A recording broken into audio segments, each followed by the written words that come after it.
Nation. I just wanted to inform you that on this episode, for the first 20 minutes, Zach's mic does not work, so you may not be able to hear him very well. Hopefully you can get through these 20 minutes and enjoy the rest of the episode. It was a great one with Jared Barr on the movie Interstellar, and we had a really good time during this one. So despite that, I hope you enjoy this episode. Welcome to the Movie Vault. I'm Ben Stanhope. And I'm Zach Leopold. And I am the Jared Barr. Ooh. Who are you? I'm a guest, guys. Oh, shoot. Thanks for having me. Yeah. Wait, who invited him? I don't know. We did need to call an exterminator. I wanted to start off the intro just by like going, well, all right. Yeah. That's actually one of my favorite movies. I've never seen it, actually. Dazed and Confused. It does not teach you anything about life. It doesn't really have any valuable lessons. There's not really any grand revelations, but it is really cool. And even though I can't endorse all the actions, high school partying, not really beneficial to your life, but for the sake of a movie, I would say it was worth it. Yeah, I mean, also Matthew freaking McConaughey. Yeah, I mean, there's we wouldn't have him without that movie. So today we're actually we have already watched a Matthew McConaughey movie. Directed by some guy named Christopher Nolan, real indie underground auteur. Maybe you've heard of him, maybe not. Yeah, and it was made on a meager $165 million budget and only grossed about $700 million. And the movie is, drumroll please, Interstellar, written by Jonathan and Christopher Nolan, music by Hans Zimmer. And watched by Ben just recently. Yes. Yeah, for the first time. Actually, if I'm being perfectly honest, and this is sort of an embarrassing confession, I watched it on my phone. No. It's And like it the was- most visually like spectacular movies ever made, and you watched it on a tiny screen. Yeah, I know, it's embarrassing. Oh. It was mostly for practicality. Man. I just was able to do two things at once by doing that. I was riding somewhere in the bus, and so I could just watch it. And I wouldn't have been doing anything useful other than that. And this movie only had a 72% on Rotten Tomatoes, which, what's up with that? I don't know. I was thinking about that because I just saw it a second ago. I feel like sci-fi stuff is usually a hit and miss with some people. I think it's like, out of all the types of genres of movies, I don't know, I feel like it's maybe the least popular Really? experience. Yeah. Interesting. That might have something to do with it. I don't know. Sci-fi in general? Yeah. You'd say action would be the top? Yeah. Is it because it's like conflated with like nerd culture and stuff, and like, you like spaceships? What are you nerd? You don't play on the football team? What's wrong with you? You have superheroes in their own category. Because those are definitely top, like, people love those right now. Yeah. That made nerdism cool, though. Yeah. Plus they're like huge actors. True. So I don't know. Matthew McConaughey is not a big actor. No. Anne Hathaway. What was that like princess thing with Anne Hathaway like forever ago? What was that? Oh, The Princess Diaries? Oh, I'm not ashamed. I did look at her credits, and I was kind of surprised. I'll actually go through all the actors. I have the major films they were in written down. I'm really prepared today, guys. But another interesting thing is that this movie was made in association with a theoretical physicist named Dr. Kip Thorne, who was a Nobel Prize winner in physics. And I think he and Nolan worked very closely to make this movie. And I think Kip Thorne even actually laid some ground rules and told Nolan, like, you can't do these certain things and you have to try to do these things this way. And actually some of the like stuff that they did actually helped him with his research, oddly enough. Like with the visualization of like going into a black hole and different things, which I thought was, I don't know exactly how it helped him, but it's fascinating that like a movie made in Hollywood could help a theoretical physicist, I actually don't get that at all. That's what I'm saying. I couldn't explain to you why that is the case. If you think about it, once you reach the bookshelf realm, and then if you like fly at a certain speed and then go past the sun, and then I don't think any of this. I think you could pull anything out of your hat and say, "Hey, this is science." At this point. Hey, but he tried really hard to convince people that it was science. Okay, okay. That's all I'm saying. Yeah, so was the guy in the street corner with the scraggly beard and the cardboard sign. So this movie does star Matthew McConaughey, from whose biggest films are Dazed and Confused, The Big Short, Fool's Gold, and Dallas Buyers Club. He plays Joseph Cooper. Anne Hathaway plays Dr. Amelia Brand. She's known for The Devil Wears Prada and The Dark Knight Rises. Jessica Chastain played Murph Cooper, Joseph Cooper's daughter, in adult form. She was in The Tree of Life, which I actually just watched. That's a difficult movie to understand, but it's really good. Zero Dark 30 and Madagascar 3. She was. Madagascar, That's right. Yeah. Bill Irwin voiced Tarzan Case. He was in multiple Elmo's World films. Matt Damon, famous for Good Will Hunting, The Martian, and the Jason Bourne films, played Man. Timothy Chalamet, famous for Dune, The French Dispatch, and Lady Bird, and being popular just for whatever reason, is young Tom Cooper. And then old Tom Cooper is played by Casey Affleck. Manchester by the Sea, Good Will Hunting, Gone Baby Gone. And finally, we got Michael Caine, who's famous for being in every Christopher Nolan movie, and he played Professor John Brand. So those are our players. I think I might have forgot the grandpa. He was played by some guy who is probably a pretty good actor, but he wasn't as famous, so I left him out. That is a packed movie. Yeah, and then like, who were the guys who played the AIs? I think they were. That's Bill Irwin. He played Bill, the AIs. yeah. He's the Elmo's World guys. I'm assuming he's mainly a voice actor. They didn't do any like crazy like stop motion capture for the robots, did they? That wouldn't make sense, probably. No. So I don't know. Do you guys want to talk about the CG and stuff? We might as well just get that out of the way. Was it good? Was it? So at first, when I saw their kind of AI thing, I was like, man, it's not really. This is weird. Like, what are they? They're just like rectangles with legs. Like Tetris. what? Yeah. Like, what is this? And then the longer the mission went, I'm like, okay, no, this makes sense. They're like versatile and they can do all these things, and they're supercomputers and just genuine bros throughout the entire film. So I think it fit in well. But the rest of the CGI, like all the scenes with like the ships and stuff. Oh man, I geek out on that stuff. Like I love spaceships and just sci-fi themes and tropes in general. So I think the CG was like really good. Was this your Star Wars? Was this my Star Wars? No. For back then when people were watching it, like seeing the spaceships blew their mind visually. Well, definitely not as good as Star Wars, because Star Wars has like insane like ships, but like this was mostly done from like a cockpit view, and then occasionally you'd get like a scene of a ship, like when they're doing the corkscrew land on the water planet.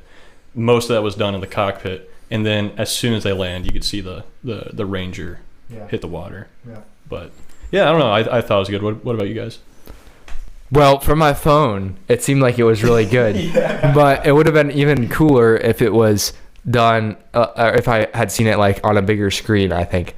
But it definitely, I mean, it's extremely unique what they were able to pull off with the CG elements. And even I think they filmed in like Iceland and like lots of different locations to try to get as authentic or real looking. I believe the Iceland was probably for the planet that was that man's planet? Yeah, but yeah. Anne Hathaway got hypothermia on that. Oh yeah. They were filming there, and Christopher Nolan, she told Christopher Nolan, and Christopher Nolan goes, "All right, let's start filming now." I have hypothermia. We better go. Yeah, that's a true story from the internet.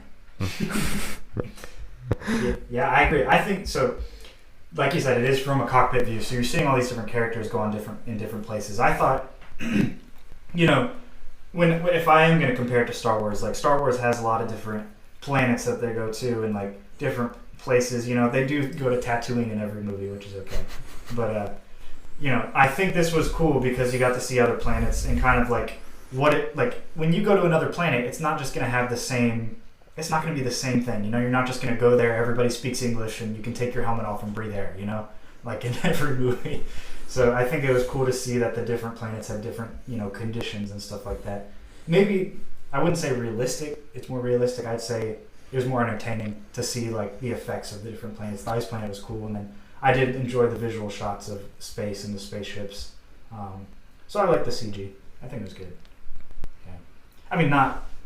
It's 165 million, right? You said. Yeah. For the budget. They spent a lot of money on this. It's not like every scene had CG, and I think that was good. Yeah, I think people have found that there's this like fine line of using CG, and if you can meld the two worlds perfectly, you can get a pretty good movie. Because CG should be used more to authenticate or like do things that you can't do but as much as you can using practical effects or real locations generally benefits movies from what I've seen, and that seems to be the popular belief nowadays. Now that we've been through some of the awful CG movies of the early 2000s and late 2000s, and even into today. I mean, there's still some, but not maybe as many as there used to be.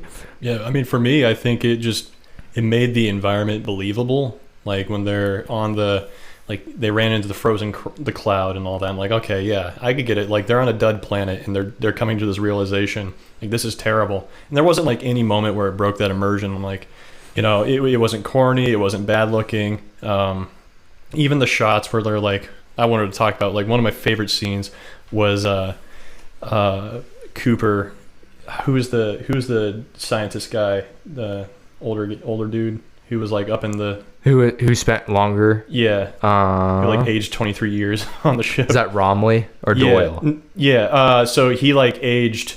I'm sorry. So he was like having like a kind of like an episode of like claustrophobia or whatever, and so like Cooper gives him his rainforest like sounds in his earbuds, and then it just pans out while the rainforest is playing, and they're like orbiting Saturn. I was like, this is one of the coolest scenes. Ben couldn't enjoy it because he's watching on a phone screen. Yeah. But it was cool from what I could tell. I don't know. Just that type of stuff is cool to me, and I think just the shots mixed in with the CG, it worked. It wasn't cringe at all. Yeah, I would agree with that. Was not cringe.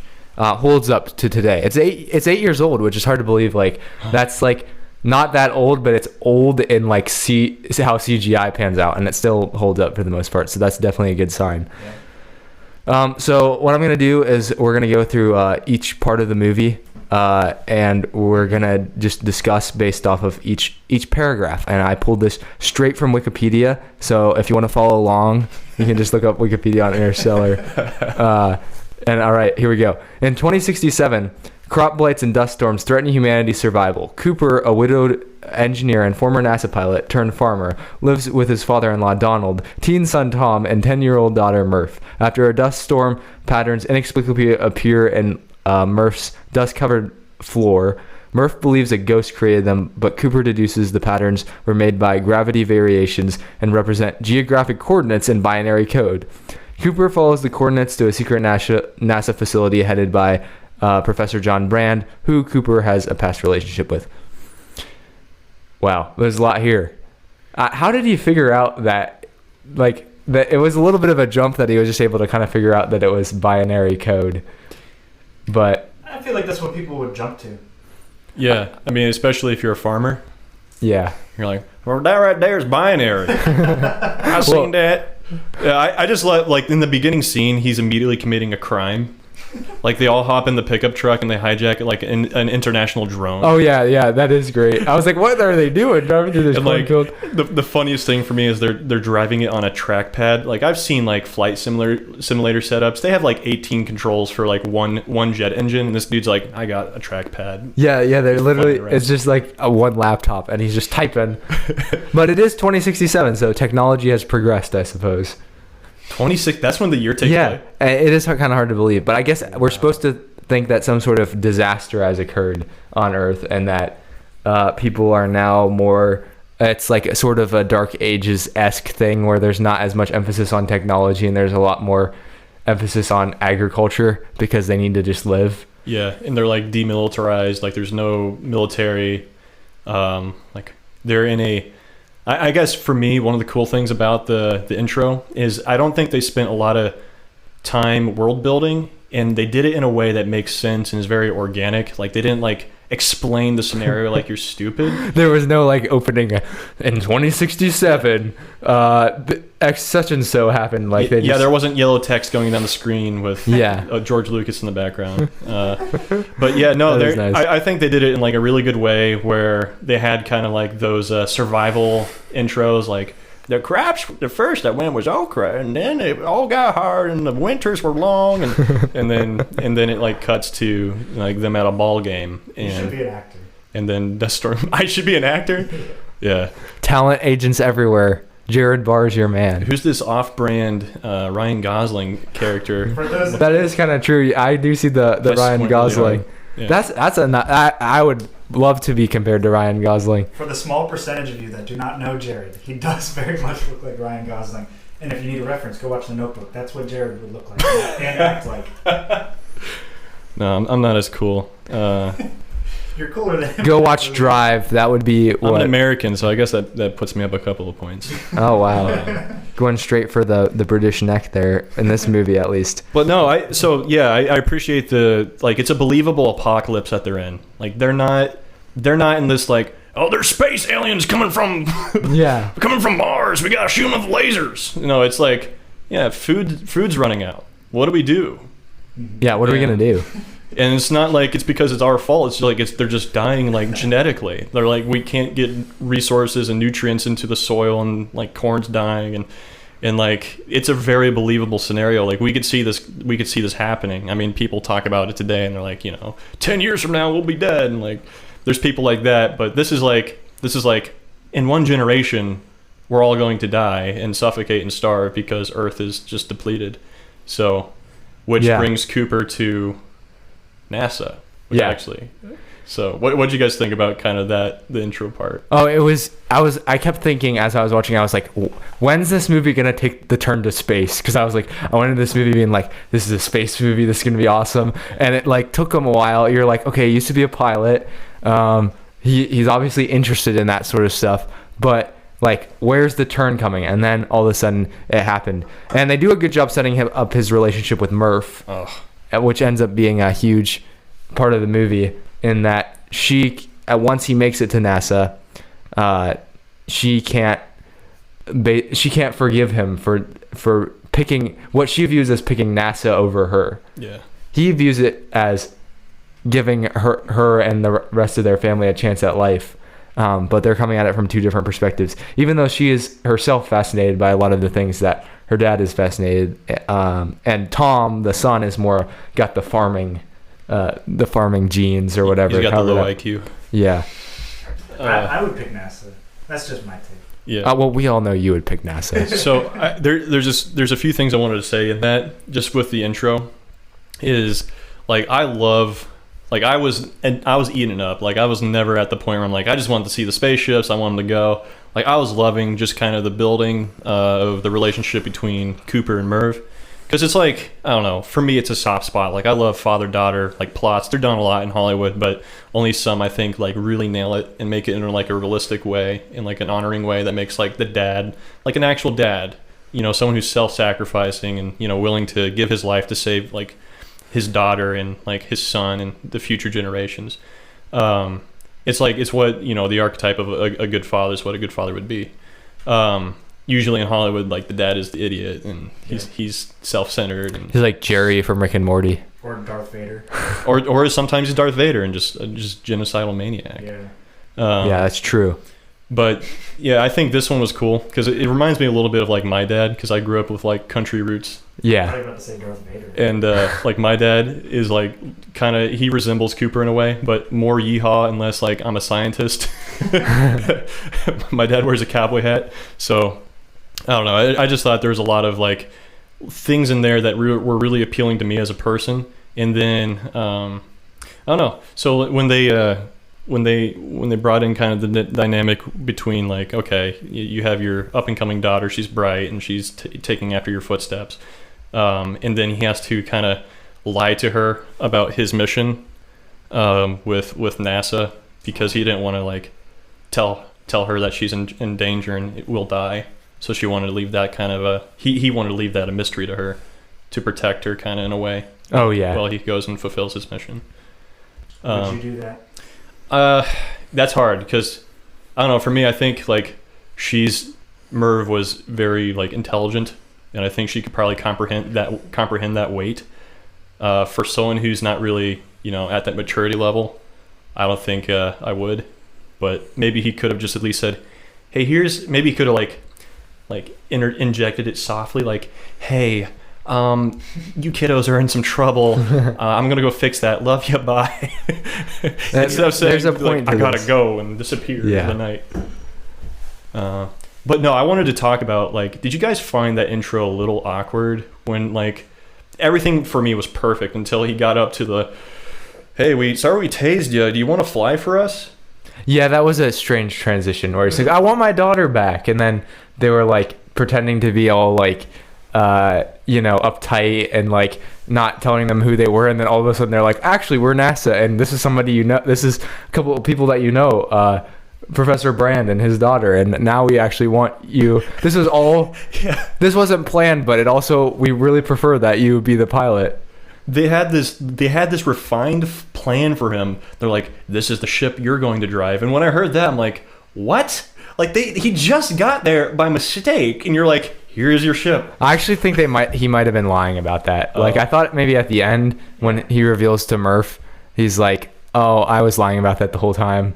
Your dad didn't have to go. Like, I think he said that on his deathbed later in the movie. I think they planned it. Professor Brand, I don't know, that wasn't my favorite part of the movie. Like, Professor Brand was, like, a great guy the whole movie, and then when he dies, they're like, oh, actually, he was, like, never planning for Plan A to work, which I'll briefly explain. Plan A involves them saving the people currently on Earth, whereas Plan B involves planting,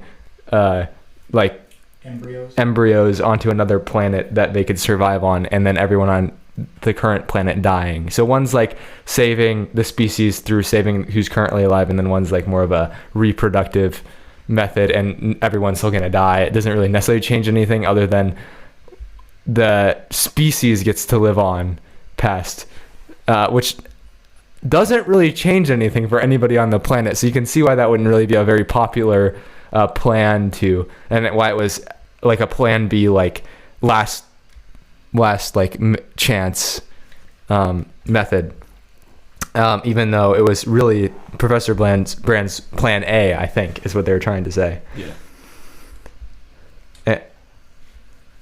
No, I was gonna say, it's kind of weird that he kind of like they kind of say after he's dead, but it's cool though that it kind of was like a dead planet, because I think if they found it right away, obviously it all serves the plot, so I think it made the plot better. They could have found a better way to kind of deal with that, just like they could have found a better way, like why he was the pilot. It was so awkward. Yeah, I agree with you. I didn't think of that before, actually, so I think I agree with you on that. But yeah, I feel like those are the minor aspects of the movie, though. I feel like the focus of the movie is on what the plot actually is. So then when the plot takes you, you don't notice those things unless you've seen it more than once, as Jared. So 8 times. Yeah, that's really good. Wow. This is my favorite movie. I'll just keep reminding you. Yeah. This is definitely, it's up there for me on Nolan's movies. I haven't figured out where I would put it like on my overall, but it's a very good movie. I'll say that off the bat. As we're in the middle of the episode. I'll say that right at the beginning. I'm trying to figure out how to best describe the next aspects of the movie. So they like go to Jupiter to go through a wormhole. There's a whole crew, and then they end up they're trying to find, there's been some other people sent out to space who are conducting research and have been sending signals back through the wormhole, and they are trying to figure out which one of them has found a planet that could sustain life. It's a good sign that they're still alive and they're sending signals back, so they got that going for them. But where they are in relation to the first planet that they see is right next to a giant black hole called Gargantua. And in order to save time, they try to do this maneuver where they like slingshot around it somehow. And is that how they land on the planet? Yeah, instead of they take a different path, and then they just boost into the planet, and it saves all their time, they use a little bit more fuel, but they end up saving time, and then you're talking about when they land on the water planet, right? Yeah. And the water planet does not end up going well. They almost die. They lose 23 years. And a dude. And somebody does. Oh yeah. Immediately, this dude just hesitates for half a second and ends up costing him his life. Yeah, well, that's the other guy who's not Romilly. It's I forgot about him because he died. Doyle, I think. So Doyle eats it on the first planet, They get out 23 years later. Romilly has had some time to study Gargantua, but he's also 23 years older, which has got to be a miserable 23 years of only studying that. And I'm assuming he might have slept at some point. Yeah, but he said that eventually he gave up on using the cryo sleep.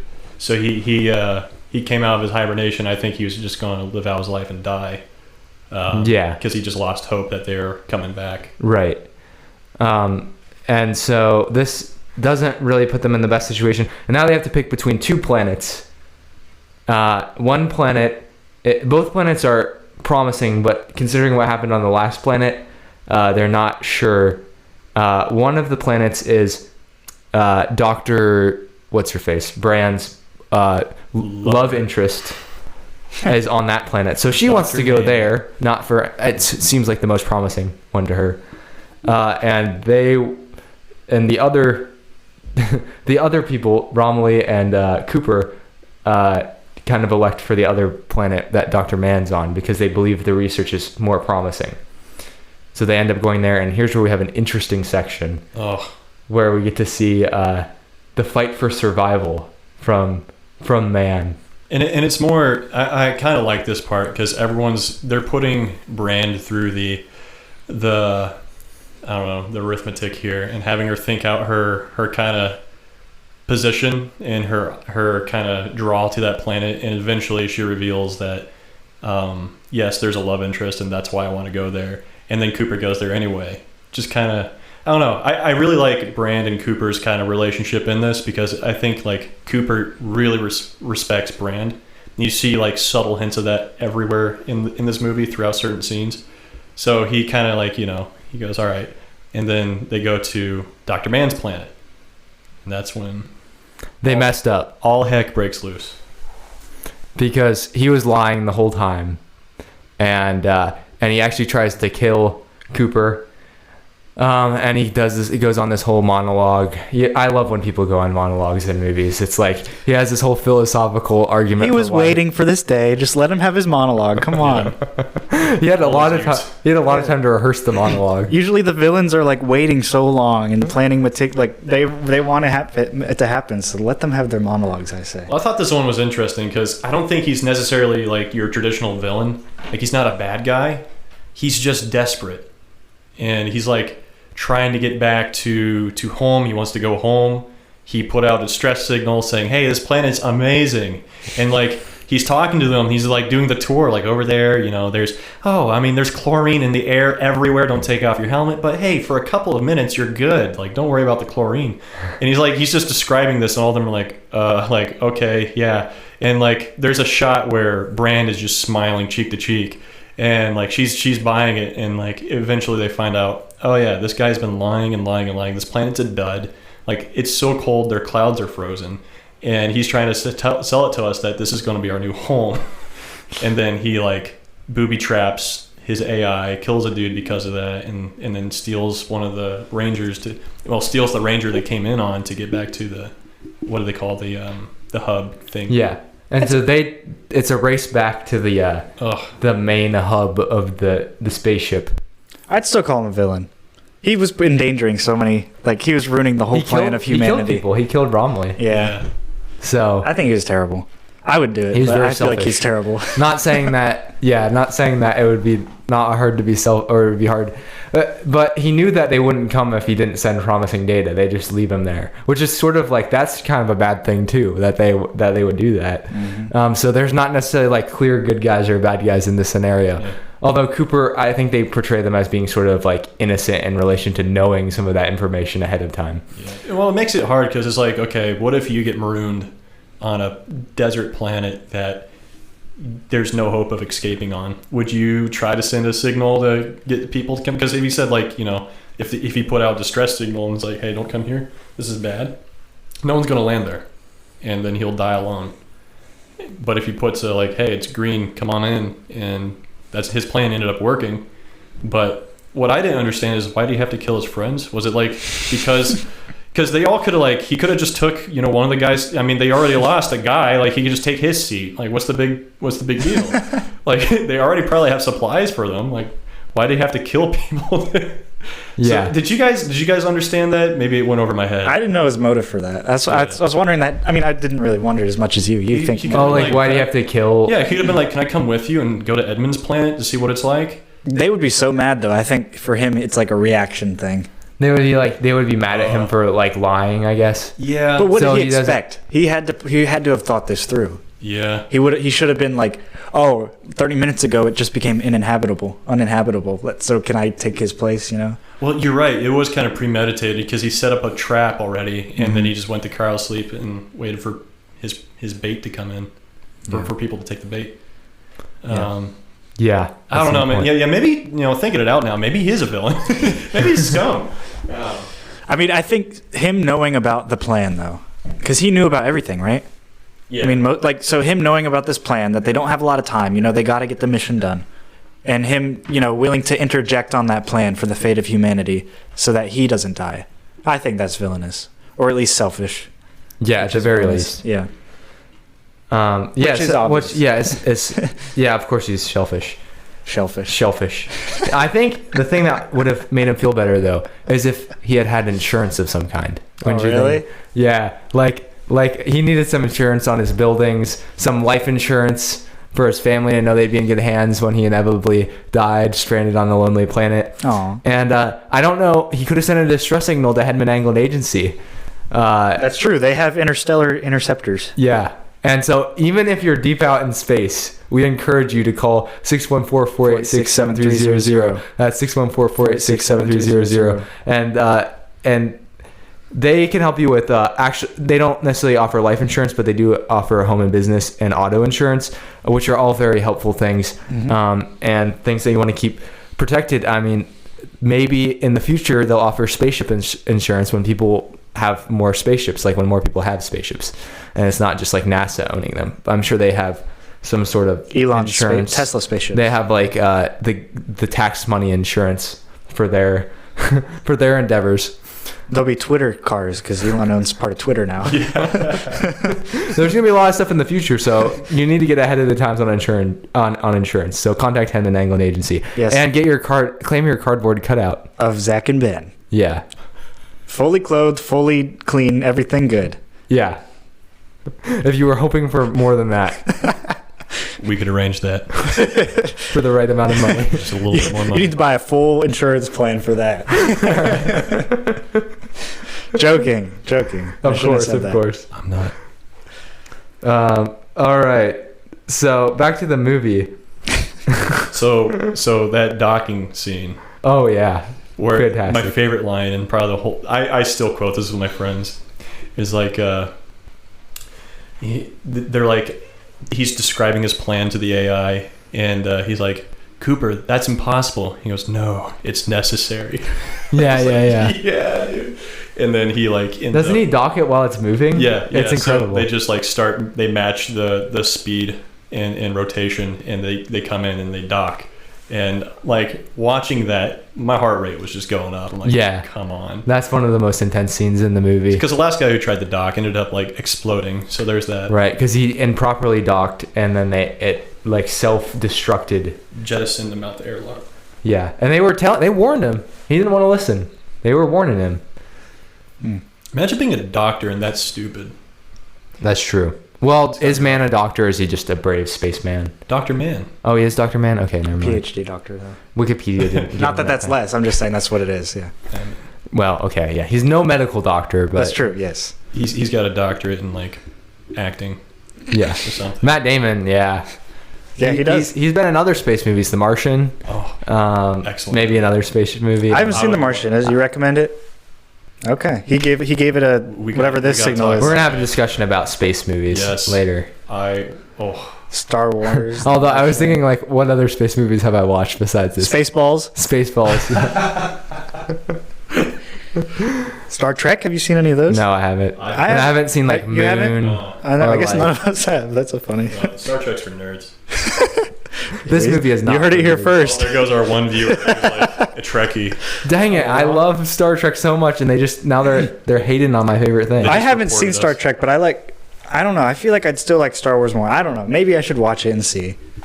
maybe I'm biased because I haven't seen it. If Yes, they I had am. Star Trek TV shows with Oscar Isaac in them, maybe I'd watch it. Yeah, yes. It's funny because everyone who watches Star Wars or everyone who watches Star Trek, they're like, it's like scientific and is backed by like all this stuff and it's believable. And then you have the Star Wars like paint huffers who are like, he's got a lightsaber.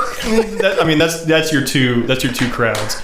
So I don't know, maybe like Star Trek's for the higher IQ people, and Star Wars, if you like Star Wars, you're a paint huffer. All right. Now that You're right. I agree with you. I know that's think about it. I know that's offensive, but I agree with you. Full disclosure, I love Star Wars. Yeah, me too, actually. We're all paint huffers. I'm the guy that says, it's a lightsaber. It's a lightsaber. That's me. Get him, Kylo Ren. Although when Rey kissed Kylo Ren, that was disgusting. I like that part of it. Well, I wouldn't say, okay, that sounds weird. They're like brother and sister. I saw that coming. No, they're not. No, they were basically like... No, they're not. Think about they could Leia. force talk to each other. I'm not thinking about that. There was so much tension in episode 8 between them. I didn't sense it. Maybe I'm stupid because in The Last Jedi, Ben's favorite movie or whatever, I thought it was like, oh, we love each other like a brother and sister, and their dad was going to be the same or something. Like they were going to reveal it, and then they kissed and revealed that she was, spoiler, Palpatine's granddaughter. So I don't know. I wanted to throw up. I had popcorn. I spit it, so it was just kind of gross. I mean, this is what you do when you're from Tatooine. It's kind of like our Alabama. So That's true. I'm not judging. And every Star Wars thing has Tatooine in it. Yeah. And Sure. incest, Yes. apparently. Yes. Canon. Yes. So maybe, I guess paint this huffers. does just confirm that Star Wars is for paint huffers. That's what I'm saying. So, I guess I'm a paint huffer. No, I will say that was their relationship. The dynamic was the only good part about those Star Wars. I said what I said. Kylo Ren and Rey. Of the new one. Of the new one. That was the only good part. I think so. We could What talk about Mark that. Hamill? He was pretty awesome. He was okay. Not really. He's kind of complaining. I I liked whiny. didn't like John Boyega at all. Okay, they just ruined his character. They could have done a perfectly good Stormtrooper redemptive arc They where he could've. goes back, saves others as Stormtroopers, but he's killing Stormtroopers in the next movie. I like that mechanic guy, the tiny dude, the tiny little alien guy. Oh, that guy, yeah. More than Mark Hamill. I like Poe Dameron. Oscar. They didn't have him in the movie enough, though. Yeah, and then they they tried to didn't. like do this love triangle thing that didn't work that well. I know. What is going on? Like, I don't know. I'm so glad. I know they have just another really movie. butchered this. They didn't have a plan. Christopher Nolan Star Wars movie. Yes. Or we just need to give Ryan Johnson his own trilogy and let him go at it. Man, He can make a good movie. he had his chance and it was terrible. Yeah, and It was call not it Star terrible. Wars and Yeah. ruin it for the rest of us. Well, just Yeah. because he had Yeah. a vision that people weren't ready for doesn't That should have mean been The Last Jedi. the last Star Wars movie. Yeah. Ryan Johnson, the last straw. That's what I would say. Anyway, yeah. Sorry, I'm gonna keep going back to it. If you made it Star Wars trilogy, like that would actually be absolutely like it would probably fit together well, but it would be so disconnected. But I think it might be good, like as a weird Christopher other Nolan? thing. Yeah, Yeah. I think it would be It good, should but not be part of the Skywalker saga. yeah, it wouldn't feel like Star Wars. It would feel like Interstellar with aliens. It would feel like a combination of The Dark Knight and Interstellar. Yeah, he does superhero stuff. He could do Star Wars. I could see it. Yeah. But the thing is, his superhero stuff was like very grounded in like crime movies and philosophical thought. Yeah, so what you still. do is you have a gray Jedi who's neither good or bad, and you have them go through their trip of morality. It was like they made a game like it. You guys ever heard of the Force Unleashed game? Yeah, It's I've heard of basically, it. well, they've done this many times. I think Rogue One was kind of like this, where it was a bad guy who turned good. So it was literally like Vader's apprentice who became, like, he started subtly seeing the good in life, and then he fully defected and became a good Jedi. So I think that would be like, you know, you could probably throw in some like philosophy, of some Nolan North philosophy in there, or not Nolan North, Christopher Nolan. I'm Yeah. I'm getting my Nolans mixed up. I think Nolan North is like a voice actor or something. Yeah. Well, you know what Christopher Nolan is actually doing next is What's the that? most Christopher Nolan thing ever. He's making a movie about a physicist. Really? Yeah, it's called Oppenheimer. That's the next movie. Oh, I think okay. Cillian Murphy's starring in it. Okay. So that should be interesting. I believe the physicist has to do with the creation of the atomic bomb. Oppenheimer does. Yeah. So is he gonna do like a fictional biography? I have no idea. I just know that's coming out, I think, next year. like a fictional biography movie, or what's it called? Like a revisionist history. Robert Downey Jr. is going to be in it too, and Florence Pugh, Emily Blunt, Rami Malek. Rami Malek. Yeah, so lots of stars. Gary Oldman, Kenneth Branagh. Heck Yeah, this is a good cast. When does that come out? Next year, so 2023. Seriously? July Oh, 2023. we're gonna review that. Yeah, that'll be maybe getting close to our 100th episode if we stay on schedule, which we will know will definitely happen. Yeah. What Yeah. did you guys think about the music score? Oh, I Dramatic. probably didn't get the full effect of it, but it was unique for sure. I thought it made the scenes, like when you're looking at something, it made it seem immense or like big. Does that make sense? Yeah. Because it was like, it wasn't just like a. It was like a It's long drawn out, like violin. like orchestra Yeah, kind of. Yeah. It made it climactic and larger than. It made you feel like, not that you were there, but like, I don't know, just bigger. There was a scene, oh, I remember what it was. It was when Merv was coming out and she was telling him, telling Dr. Brand what her father's like evil plan was, or his giant lie. And the music was like kind of chipper, and she's going through, and then it became slowly Yeah, like more somber. and like mad. Just the tension in the music really set that scene for me, and it was awesome. At first I didn't like it. I thought it was kind of too like spacey, and then it like It's too spacey it's for too this movie. spacey. They're trying to convince me it's a space movie. I'm not sure, but then and then it hit me, and it was a good fit. I think Good. the score is amazing. Yeah, I think it was great. Yeah, Like I agree. A 9 if we were to rate it. Yeah, Hans Zimmer is one of the best, and he also works with Nolan in like every movie, except for Tenet. Christopher Nolan's let Hans Zimmer just go for it. He just let him do anything. He So- like wound him up and he let him go. Don't follow any rules, he told him. So, in this movie, I'm looking at it right now. But, yeah. And the ending, right? Are we at the ending yet? Yeah, we're about at the, I wouldn't call it the ending, but it's like the ending is kind of probably like a whole hour of like just things that happen I guess. that are somewhat difficult to explain. Yeah, Ben, I want your take on this the most, since you just watched this. First reaction. So, speculating that the Tesseract was constructed by future humans who can provide access to infinite time and space but cannot communicate through it, Cooper realizes he and Tars were brought there to relay information to Murph that is critical to humanity's survival. So, just to clarify, they have now gone into the Gargantua because they realize that they don't really have any other choice, I believe. Yeah, and then so the best part was, Dr. Brand was like, "All right, Cooper, let's go," and Cooper's like, "Deuces," and again, like Cooper just being a bro, sacrificed himself for Dr. Brand. And Again. oh, right, because the whole idea was that they were using they've lost all. They're using their spacecraft, their landing craft, to use the remaining fuel reserves, and then they're shedding mass to get Brand home. Right. Or- So they're not being sucked into Gargantua. Yeah, so that they could survive. And then Brand looks up, and Cooper's like, "Deuces," and then he's gone. Yeah. And, So he goes into he goes into Gargantua with Tars. Yeah, and the best that's how line, they he's ended. like, "Remember 90% Brand," and then he's gone. Yeah. So And he's gone where no man has gone before, and he finds out this is definitely supported by scientific data that in the future humans will be able to access infinite space and time, but they cannot communicate through it. And so he now, in a shocking reveal, is the one he is Murph's ghost. He is the one. And it's kind of odd how he does it because he's like panicked, like when he's doing it. Yeah. Like he's desperately like, trying to and then talk it's her. like it almost feels like he doesn't remember being on the other side of it.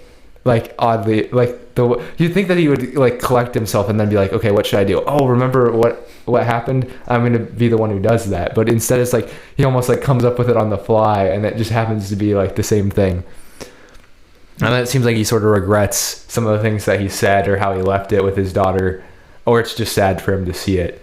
From like being able to see it but not do anything about it. And it's really odd how it's like infinite bookshelves. Yeah. Like that he can just see, because I guess the future humans have like set up the place for him to go, I think, or is it just What is it? what is it? What do you think? I don't know. Ben, you tell love us, ambiguity. Just tell me what Yeah. it is. It's ambiguous. Oh, dang it. Oh, I wish I could explain it scientifically, but I'm not that smart. So Yeah. I'm just joking. No, Ben's very smart. But what do you think? Like, watching this movie, I know I'm getting a little ahead. I think the idea of it is very sad. So there's this song by Queen called 39, and it's about this thing. And it came out in the 80s, or maybe the 70s. And it describes a guy going away on a spaceship and coming back, and it's like his daughter's all grown up. It's like 30 years before this movie came out. So you're saying this whole thing was based off of a Queen movie? thanks, Queen. I don't think so. I think that the ideas have been out there for a while. I think it was new. It's not really, Yeah. Einstein kind of talked about this Yeah, a long the time theory ago. of relativity and like the space-time continuum and all of the ideas are not new necessarily. Yeah. It's in the early 1900s, but the idea of coming back, and I don't have a daughter. Jared does. I don't have a daughter, but he doesn't. I don't have a daughter. None of us have daughters. Just to No. clarify. But I feel coming back and her, just being an old lady. That would be so hard. Sad. Okay. And I think of Ant-Man And then hers. Oh yeah, because his daughter's old now. Not old lady, but like teenager. he missed like 5 important years of her life. Yeah. It wasn't like 25 to 30. It was Probably like the 5 least 7 important years of her 7 life. to 14 or He whatever. missed the brat stage, so I actually feel good for him. but Matthew McConaughey missed the entire stage of her life, her entire life almost. But that's how. Remember, you said that's not how I would leave it. Like if I were to be a good father, he left it like that, and he comes back like that. That is sad. Yeah. And even for the guy studying on the ship and being 23 years, right? That's sad, or however many years. Yeah, I was 23. Imagine just coming back and missing an entire person's life. And so Was it worth it? it had to have been worth it because she wouldn't have been alive if he didn't. Yeah, that's true. But at the same time, like, why did he have to be the one to sacrifice his own daughter for it? Yeah. So all right, just between the three of us, since we're only ones here, Nobody's listening. did you guys get like teary-eyed at all? Yes. What parts did it for you? I'm trying to remember because the review I wrote on Letterboxd was just like, this made me tear up. Oh, But I let's can't- find it. I can't remember actually what part it was, but I know I did. Yeah. Like it had something to do with him and his daughter. I think there was like 2 times for me where he first sees Merv grown up, like his son, and then Merv comes in and she's like angry with him, and I was like, I think that part hurt. Yeah. It sucked to see that because you could understand 'Cause she grew up without a dad. She thought that he knew that he knew everything and that he knew he wasn't coming back. Yeah. Which is what she thought was going to happen. And the only thing that led her to make this video out of her bitter childhood into like, she was like 40 or something. Yeah, 40, 42, 47, whatever the age was that Cooper left. The only thing that compelled her to do that was the promise he made his daughter, made to her before he left, is, maybe by the time I'll come back and we'll be the same age. Well, she was that age, and he wasn't back. and that was her first recording to him. Yeah, that's crazy. And then you find out she's working for Dr. Brand now and Yeah. research. And it was a great, I think, kind of a good intro for that. But I think that part was like, oh, that is brutal. Yeah. 'Cause she still doesn't see it from his perspective. No. What about the other part? Which part? Where I know it was that about Michael Caine kind of having the idea of the black hole communication or whatever that was. What was it? What's his character? Professor Brand. Yeah. You mean the equation? Yeah. Like, so he was like, he had already solved the equation, and he was he just lying to everyone for like 40 years trying to solve it? Well, that's what I was wondering. But it wasn't. I think there He was made something. he made some sort of assumption that was like made it. I forget.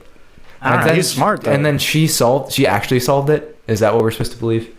And that, oh man, it's like so much of the ending is like, I feel like I would need to watch it like a bunch more times and watch like documentaries about the movie to like really even get YouTube analyses. a grasp on like the mechanics of how they survived and how they're now like on these like, what are they orbiting around Saturn? Yep. On like, space stations, basically. like space ecosystem type things? Yeah. That'd be cool.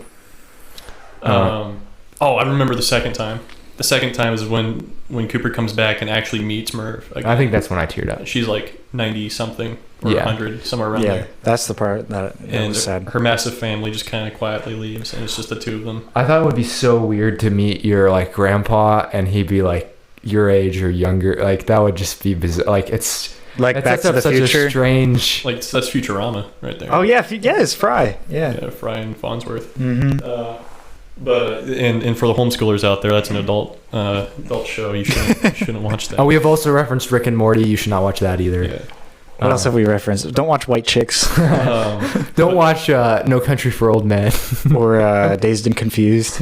Yeah, don't watch Dazed and Confused. That's a bad influence right Mhm. there. But the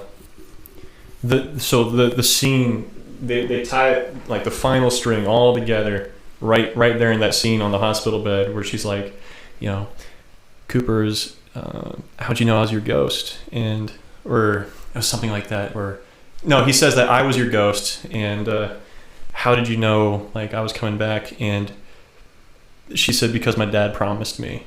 And I Yeah. was like, But he didn't know that. yeah, he didn't. He did make a false promise. I mean, he kind of did. But he made a promise. He got lucky though. He was lying through his teeth, and by chance. He's like, I planned that the whole time. Sometimes confidence is key, I guess. But I think that one line and how it was delivered, it was just like, yes, that is awesome. You know, It's good that it worked out, yeah. but like not kind of. But it's like it's another thing again. It's like the sweet kind of trope between a father and daughter relationship, Mhm. and it was like at that moment I was like, yes, there it is. I think for me the saddest part was different. I think the saddest part was when he had to go away right away because he thought he was going to go back into her life, you know, stuff like that. He ends up leaving because he realizes that she doesn't need him anymore because she's moved on and has this new bigger family now, and that, you know, his role as a father is either no longer needed or it hasn't been needed for like how many years has it been? I can't remember. At least two. Yeah, that's true. It's been a lot of years. At least 2 years. So yeah, I thought that was pretty sad because like, what is my role now? I don't know. And there's kind of one more of those touching things too, is when he's transcribing the quantum data through a watch, and Tars was like, Cooper, don't you think that's a bit of a stretch? Where he's like Cooper, it's just a child or something like that, and Cooper says like, she's not any child. He's like, he had this faith in his like 10-year-old daughter that she could transcribe quantum data from like a watch. Yeah, I hated that. I was like, Not gonna lie. well, sorry, she does that as an adult, but like when he's knocking over books and stuff, he's still like relaying the message to her in binary and all that stuff. And Yeah, and she's smart enough that she's like trying to figure something out. She's like, I but think it was just like again, it's like they keep putting these subtle like little feelers in there that make you just play your heartstrings, and it's just I don't know, it's Yeah. really really nice to see that in a movie. I think it was those kind of special moments that made this like higher up on my movie list because it scratched every itch for me. Like it hit the home setting, it hit the space thing, it hit like the challenge and sacrifice and like the hero. Like Cooper's a hero. Like immediately after he leaves his dying daughter on her deathbed, he's going to go back and save Brand. Like he does not stop, he does not sleep. he is like he the leaves man. no loose ends. Yeah. He's gonna finish it off. Yeah, that's definitely true, and I think that's kind of what sets apart this movie compared to other Christopher Nolan movies, for me at least. I'm not sure. I sent Zach a list of my I've watched all of the Christopher Nolan movies aside from his first movie, Following, which I still need to rent at some point. But I'm assuming that one's not as good just because it's a lower budget. Probably was kind of a prove it film where it's like here's me as an artist. Probably not as intense on the like plot and depth, but I mean he has an eclectic group. But like if you compare this to Tenet's fascinating from a even like the way the movie looks, the way the mechanics of the plot work, but the human element is sort of lost, or it's a lot weaker than Interstellar. Like And that's why that's your number 9. Yeah. Yeah, we'll just go through the list. I have to. Zach already has it pulled up. Yeah, I got it. So number 1 is obviously I'll go start from 10. Number 10 is The Dark Knight Rises. Sucks. Just joking. Wait, these are your like favorite? No, these are Nolan's. Nolan's, okay, movies okay. ranked. I don't know if you have you seen all of them. Mm. Okay. So the Dark Knight Have you seen the Dark Knight trilogy? I've seen The Prestige, Dark Knight Rises, Okay. and Have you seen the Dark Knight? no. You should watch that. That's the best of the three. Wait, hold on. Is that with My Father's a Drinker? Is that? Yeah. Joker? Yeah, Heath the Ledger. Yeah. And you want to see a magic trick? Yes. Yes. Yeah, that one. Yep. That's Okay, good. That's That- the one I've seen. That's that- the only one. Oh, you've seen Okay. it. Okay. You haven't seen Dark Knight Rises then. So that's the Dark Knight. That's the one you should watch. And Batman Begins is a good. Okay, number 10, The Dark Knight Rises. Number 9, Tenet. Number 8, Insomnia. I haven't seen it. What's that one? So this is the most traditional, like, story-based Christopher Nolan movie. It's based on a Swedish movie of the same name, and it's actually a pretty decent movie. It has Al Pacino and Robin Williams, and Robin Williams plays like And Michael kind of Caine, right? disturbed, and Michael Caine, Good. yeah. I love Robin Williams. So I would highly recommend it. It's a very good movie, and any other director it would be like up there, but for Nolan it's only number 8. Batman Begins is number 7, and then number 6 is Inception. It's like half the world would be disappointed in you, Ben. No, the film nerds would be proud of me. That movie's good, but it's not that Yeah, good. but half the world, that's their favorite movie. Prestige, number 5. Okay, and then 4 is The Dark Knight. Hugh Jackman, man. 3 is Dunkirk. Whoa. That one moved up there for me. What? I love Dunkirk. I felt That's I number already told 3. this to you guys, but I fell asleep during that movie. It was so boring. No, it's good. Dunkirk is number 3 of your Christopher Nolan I movies? At this moment right now, could it change? Sure. Maybe it was change. I'll say my. one thing: the visuals were amazing, but I They was played with- falling asleep. They played with time so exceptionally well in that movie. Yeah. But he always plays well with I time. like 1917 way better than Dunkirk. Is that the one where it's shot just one continuous? Yeah. I still I have buddies tell me about that. That movie, you would love that movie Yeah. because you're the type of guy that would. What does that mean? It's lightsaber. No, I'm just joking. I'm just joking. No, you would love. Like you're that type of guy. I'm that type You of guy. fit that. You fit that. Yeah. Okay. Like it's artistic, but it's also a good war movie. Good, yeah, kind of good morals. I don't know. Yeah, a little plot light, but it Yeah. has to be because it's shot in one take. Yeah, and it's like interesting. It keeps you on the edge. Well, it's of not your actually shot in one seat. take, but looks like it is. It goes past a couple things, but like lots of the shots are like equally like Yeah. 15, 20 minutes long. Yeah, they're very long. I will see it. Number 2, Interstellar, what we just watched. Bump that up to number 1, guys. Let's get it up. But what is And number 1? Number 1, I can't remember. Memento. Oh, I haven't seen that. That's Memento is still my favorite. It's my buddy's favorite movie. I still feel like from the human side of things, Interstellar probably has more compelling characters and is like a lot more complex and probably breaks more ground. But Memento is where it all started for Nolan, and the way that he does the plot in the movie is, it's just where he cuts back and forth and it's like a giant U. It's just unlike anything you'll ever see. I probably should watch it again though because I haven't seen it in a while, just to see if it still holds up. Yeah. Awesome. Yeah, I think that's a good list, except for I put Dunkirk lower and Inception a little bit higher. Yeah. Yeah. I could be okay with that. I'd probably keep The Dark Knight at 7 though. That's The Dark Knight at 7. Is that what it was? Would you say Batman Begins? No, above you The put Dark the Knight? no, you put The Dark Knight as 4. My bad. The Batman Begins is at 7. I would switch those two. You would switch those two. Yeah, Yeah. and I haven't seen The Prestige or Insomnia, so I don't know. So, The Prestige is good. Okay. It's excellent. Okay. But it's probably coolest on first watch, I would say. Yeah, Okay. So because there's I can't talk about it. Yeah. There's a big reveal, and if you see it the second time, you're constantly thinking about it. So you got to come in there kind of. It's like an M. Night Shyamalan movie. Yeah. Okay. The twist. It bites best on the first Okay. time. I just made up that phrase. I don't know. Bites It best. Bites best. Yeah. So obviously this is your favorite Christopher Nolan movie, Jared, Yes. because it's your favorite movie. Well, yeah, it's my favorite movie of all time, and I'm a guy who I'm pretty indecisive with a lot of that stuff. I love it's either a hit or a miss with me. It's binary. It's either good or bad. Okay. But so for me to say that this is the best out of all the good things I've watched is a giant praise, I guess. Good. It's your favorite, though. It's my favorite. Yeah. I I think at some point you just have to decide what your favorite is, because if you try to spend so much time, I've tried to figure out what the best is, and it's impossible. There's too many good things, and there's too many different reasons why movies are good. It's hard to compare this movie. Actually, a very comparable movie to this movie, if you haven't seen it, It's not comparable in certain ways, but in other ways it is. Is Star Wars Last Arrival. Jedi. Oh yeah, I've seen that. Yeah.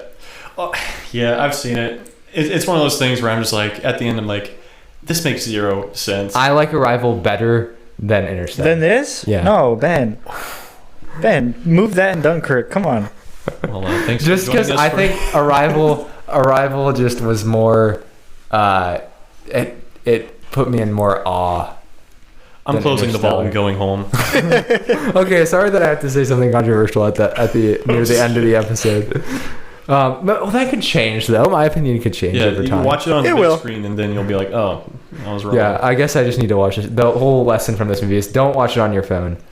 I think also, like, objectively, I don't think I know of any other movie or series I spent over, like, 23 hours watching Yeah, than Interstellar. I probably haven't spent 23 hours on a single thing, other than maybe Finding Nemo Yeah. when I was a kid. Or whatever's on in the car, like if there's a car TV. Oh yeah, So, like SpongeBob. I've seen some of those I've probably episodes. I've probably seen Cars a lot. Yeah. Seen a lot of The Simpsons. So, yeah. I guess 23 hours for a movie, though, is pretty impressive, I will say. Yeah, just over time, Yeah. since it came out in, like, 2014. Yeah. Yeah. Did you actually see it in theaters? Yeah. That's yeah. Yeah. I would have been a little young. I probably didn't even know who Christopher Nolan was in 2014. You Or probably that- didn't I even was know like who you 12. were, Ben. Not really. Yeah. I'm a millennial in a room of Gen Z right now. Yeah. Gen Zach. I wasn't a cinephile until age 16 or 17 probably. Technically, I think I'm Gen Z because I was born in 97. Ah. That's debatable, though. People It always is. debate that. Dude, so, okay, hear me out. Okay. If you're born before the turn of the millennia, you're a millennial, That's what I thought. okay? But people claim that it's 1996 or Those 1997. people can go, like, have a nice day. They can go into a black hole somewhere. Those people are. They can go into Gargantua. For all I know. They can go rot in studying a black hole for 23 years. Yeah, That would be terrible. they could grow old and think about their life choices. That's the real hero of the movie. The guy who had to wait. Really? And then die. He's the one who suffers the most. Who? The guy who had to study. I forget his name. Bromley? Yeah. That's be the worst Like position Matthew to be in. McConaughey misses out on his daughter's life, but he doesn't die, Okay. as far as we know. Yeah, Bromley lives that long and then just dies after Yeah. it too. Yeah. Yeah. Stinking stabbed in the back, too. What a jerk. Yeah. Yeah. Do you know man's who was evil. originally tapped to direct this film? Oh, wait, let me guess. Steven Spielberg. Yes. Can you imagine how awful it would have been if Steven Spielberg directed this movie? Come on. No, man. okay. It would have been a way different Jurassic movie. Park dinosaurs all over the ice planet. I'll be okay with that. Steven Spielberg directing this movie? I feel like there would be a huge miss in terms like it just wouldn't. Wait, so the script wasn't Nolan's?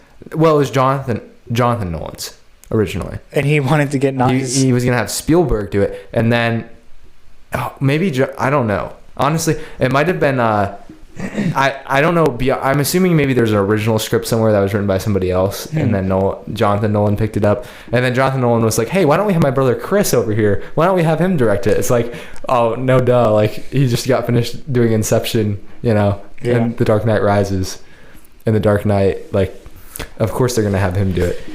Yeah, I'm hoping this new one's good, though, because Tenet was good, but, it wasn't like a breakthrough movie like these ones. And just because I want to sound smart, Nolan was heavily influenced by famous Russian director Andrei Tarkovsky.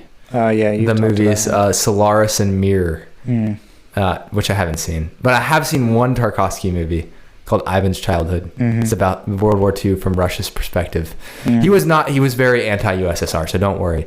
He was kicked out of the country for making films that were For those of you too worried, edgy for the USSR. for those of you worried right now. You were getting a little worried, Ben, with the pro-Russian director comments. Yeah. I was like, like no. scooting my chair away from Ben for a second, but we're okay. I'm coming back. Oh, man. So, Zach, you said that Romilly's like the best character. I have a critique for this movie. I had two critiques. Go ahead. One, the intro didn't make any sense with the NASA scene. And like, knock knock, you're our pilot. Sorry we tased you, bro. Two is Anne Hathaway's character, Dr. Brand. Blech. What was her point? Yeah, other than to just what did be she there. do and like screw up a mission and get a guy killed? What was like what, That was her point for plot. just getting rid Yeah, it's like if they wanted to have a good representation, I don't know, they just didn't. Sorry, Doyle, I killed you. Anyways, I'm Yeah. gonna go. They take could have the made it backseat more for the well rest of the movie. balanced. They could have had Cooper make more mistakes. No, What- Cooper's what- flawless. He'll never make a mistake. What is the That's the test? problem, like- What is the test that a movie goes through to see if Oh, there's enough women in it? I Wait, forget. that's a thing. Mhm. Yeah, Shoot, is it Well, like the they've been asking, it's Bechdel test? Yeah, so that's a Okay. test to see like if there's enough women. Does in it feature at least two women who talk to each other about something other than a man? Does it? Does the movie at all? You mean? Yeah. Like once at all? So I mean that's still kind of a low test, I'd say. Technically, TARS isn't necessarily like a woman or a man or a woman, so That counts. yeah. Bren talked to TARS. There's that. Yeah, I'm not sure that this would pass the Bechdel test.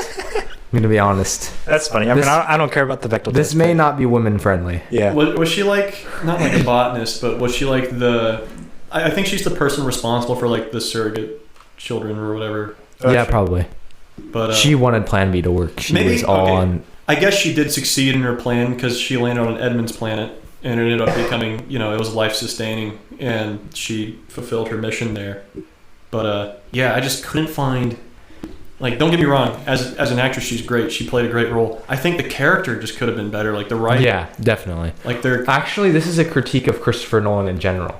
Across his films is that he can't write women very well. Really, I didn't know. Yeah, that's something that I just thought of now. I've definitely heard that, and they're probably right. He doesn't really write very many interesting female characters. Because I'm trying to think of like a movie where he has like somebody who's interesting who's a female, and like, can you even think of one? Like, No. I can't think of Tenet. Nope. No, yeah. Dunkirk. Nope. There's not. Is there even any women in Dunkirk? Is there even any women in Inception? Yeah. In Yeah, Prestige, there was, Inception maybe kinda. That one No. character's the 'Cause I can't crazy. remember her name. I can't remember her Was name. it was that one chick, right? The one who like throws herself off the building. No, I don't remember actually. I don't remember her name. Like, do you know? Was she a famous actress that I would know? No. Oh. I don't actually know. I would have to look at the. Well, then Inception I guess cast. that confirms it then, because if I feel like if we can't think. think of, I mean, Marianne Cotillard was in it. She's in Inglourious Bastards. I'm sure she's much better in Inglourious Bastards than she is in Inception. So yes, Nolan can't direct women. For the homeschoolers out there, a bastard is a illegitimate child. That way you don't have to look it up on Urban Dictionary. Jared makes me laugh. All right. Do we have ratings and final thoughts for this movie? I'll go first because it'll be the least significant. Yeah, I liked it. It was good. It's not my favorite Christopher Nolan movie. If I were to give my favorite, it would be probably. I hate to say it, but Inception. I think I like Inception a little bit more than this. I also think that Batman Begins is good, but I think I like this more than Batman Begins. But not as much as Dunkirk. No, not as much as Dunkirk. I'm just joking. But this movie, like we said, was visually satisfying. It had a good score. It had lots and lots of cool characters. Some of the things that we brought up did not make sense, but I just realized that. So watching it for a couple times, I didn't realize that. So if it got past me, whatever. And I think the plot itself stands out as very interesting and, very different than the other movies that I see, to the point where I am on the edge of my seat. So that is my take. I give it an 8.7 out of 10. Very nice. Yeah. For me, as I said, like, this is my favorite movie. I think there's interesting characters. Just everything about it was cool to me. Solid 9.5 out of 10. So your favorite, you don't have a 10 at all. Nope. I think if they spent more time, because I don't know. For me, I think So you wouldn't say it's if you were trying to scale it objectively, you wouldn't say it's what a this 10. is missing is a hot alien babe, and Cooper's got to introduce himself as a gentleman, and they hit it off. There's got to be a love interest for it to be a 10 for me. Okay. Okay, that's fair. interesting. That's but fair. so if there's a sci-fi movie, like a space western that has hot alien babe and hits all the relationship, like Family Guy, like danger, there's a villain character. If it hits all these things and is beautiful, that's going to be my 10 movie. Until it's made, Then you're going to Interstellar wait. is Okay. my 9.5. I'm gonna start writing the screenplay right now. That's fair. It's gonna be called Hot Alien Babe. It does make sense that you'd like all the relationship aspect. Not saying anything, I'm not deriving anything from that. I'm just saying it makes sense. Well, Although I like the opposite. Not because I don't like relationships. I just think a lot of times people force it in there. Does that make sense? Yeah. Yeah. So for the gamers out there, Mass Effect is that what I'm describing? Is you have this Commander Shepard who's a hero and he does the right thing, and maybe he's got some flaws, or maybe there's certain things about him that aren't that great. But like it's got, you got your romance, you got your villains, you got your amazing plot, you got your amazing visuals, and like this game came out in like 2008, and it like blew up. It just got so many awards just because of all this stuff. It's very cinematic. Gameplay wise, it's not really fun, but that's not really why I play it. But so that for me again, like growing up with that type of stuff, really like Star Wars and like all these things like made me realize like space stuff is probably my thing. So if you're gonna put like a space like sci-fi thing in there, I'm gonna love it. Good. But yeah, what about you, Stanhope? How should I summarize my thoughts?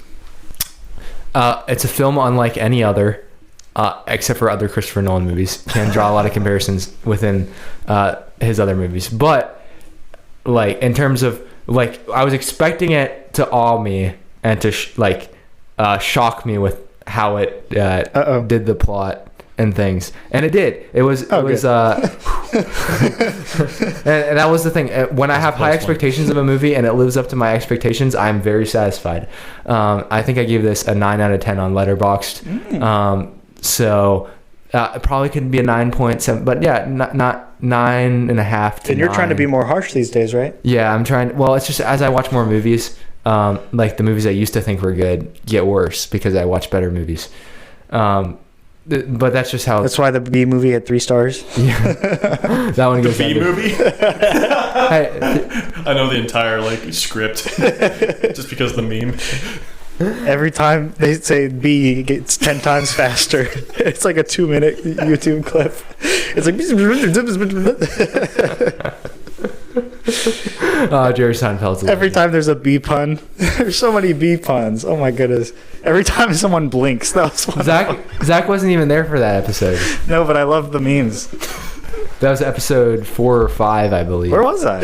Yeah, I don't know. Me and David did it. Yeah. There's a video on YouTube floating around. It's like they do the same thing with Shrek videos. Yeah. Dude, Shrek is a soft spot for me. If good. someone sends me a Shrek meme, I'm already like laughing. I don't care where I'm at. He's on the floor like Ice JJ Fish. Yeah, I could be at a funeral. Someone sends me a Shrek meme. Phone goes off my pocket. I'm gonna bust up. Like it's just.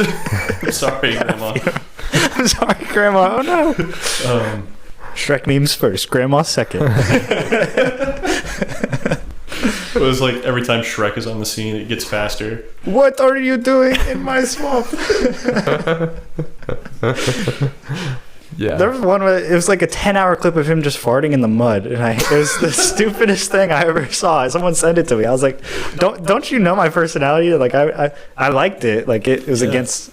I watched it 5 times, saved it in my search history, but yeah, made a bookmark.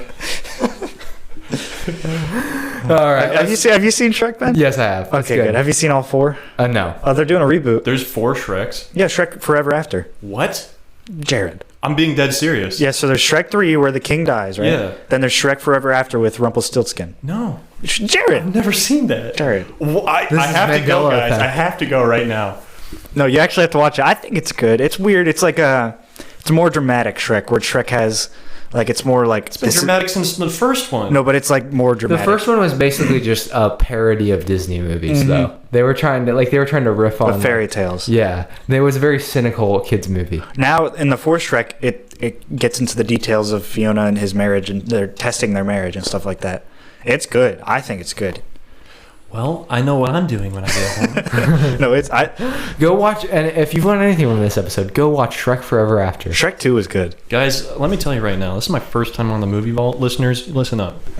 This is what you could expect. We talk about the depth of a father-daughter relationship, and immediately after, we talk about just farting in the mud with Shrek. So listen, we cover a wide range of topics, and Amen, yeah. And we cover them all with equal significance and importance. So make sure you stay like strapped in, keep your arms and feet in the vehicle at all times. Like we're or let them out. Well, they'll die. We're a little loose. Yeah. If you see that. But we hope Stick you your guys head are out enjoying the it. window. All right, and on that note, I think that's what better way to close up the vault than that. What are you doing? Do you want to close the vault? You can Yeah. make any audible noise. Has to be audible though. We never had that one. He said any.